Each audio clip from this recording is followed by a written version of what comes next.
We're back in my garden here in East Sussex, and I'm ready to tackle another one of your gardening DIY questions. Now, this question comes from June in Stockport, and she's asked what to upcycle in your outside space. Now, this is a fantastic question and something I do a lot of as a gardener. There are many things you can upcycle in the garden, from pallets to old Belfast sinks, but coffee sacks are now a personal favourite of mine. They are brilliant. You can pick them up from a local independent coffee shop and they come in very handy around the garden. We can use them in a multitude of different ways, and that's what we're going to explore today. Hanging baskets are a great way to use coffee sacks. So much like you get coir discs, we're going to replicate that, but with a coffee sack.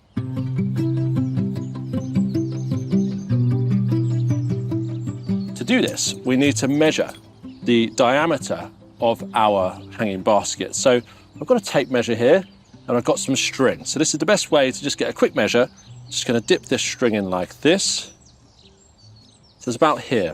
I'm probably going to add a little bit more so I can overlap the coffee sack around the edge of the hanging basket, but that's the first step. So we're going to crack on, going to get our coffee sack, and essentially we're just going to translate that marker onto our coffee sack. So I've made my mark, we just need to cut it with a pair of scissors. Now this doesn't have to be completely accurate, and I'm left-handed, so I'm making a little bit of a meal out of this, but there we go. Perfect. We've got our hanging basket liner ready to go. So essentially, what we want to do is push this into our basket, like so, and then we're going to get some rope. Here's some I prepared earlier, and we're going to tie it round the ridge of our hanging basket and create a nice bow.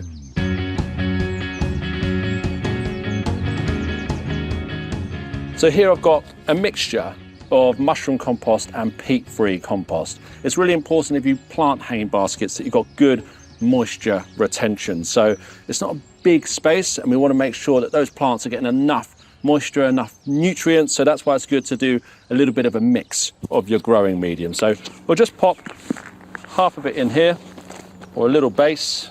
Now I'm going to put a mixture of different plants. We're going for a spring flowering display. Some of my favorite plants. We've got the primrose, just adding that splash of yellow color. Iris reticulata, another one of my personal favorites. That just contrasts beautifully. So we're going to put those together. And then we've got another one of my favorites. This is a hyacinth, and it just smells absolutely divine. So we're going to put that right in the center as a little focal point.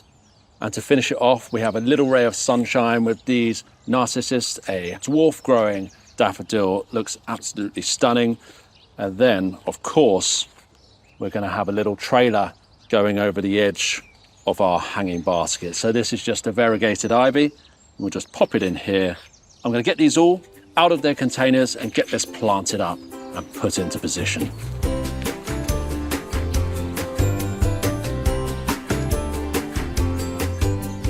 And there we have it, a lovely spring flowering display ready to be hung up.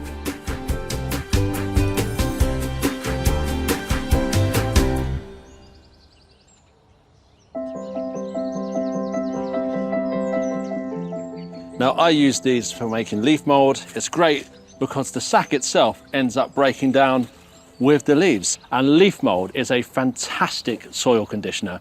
I add leaf mould to my potting mix for seed sowing. It's just great as an all-round additive for your planting. As a leaf mould bin, they let air in, which helps with the decomposition process and breaking down those leaves. So it really is a much better approach than using a bin liner where you're stabbing holes in the bottom. This allows moisture in, allows moisture out, and it also allows air in, which is really important for making good quality leaf mould. So I'm going to fill this up, then I'm going to place it somewhere out of direct sunlight, and then in about 6 to 9 months time, we'll have some beautiful leaf mould to use as our potting mix.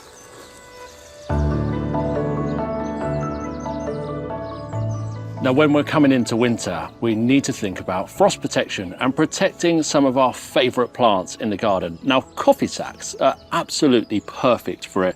Now, if you have a tree fern or something like that, you can actually just put the whole coffee sack over the top of it. But if you've got sensitive plants like salvia, for example, where frost gets at the roots, then wrapping a sack like this around the base of the plant, and that will keep it nice, snug and protected over winter. So now that's all nice and secured around it, I'll just add some compost to it and that will finish the job nicely.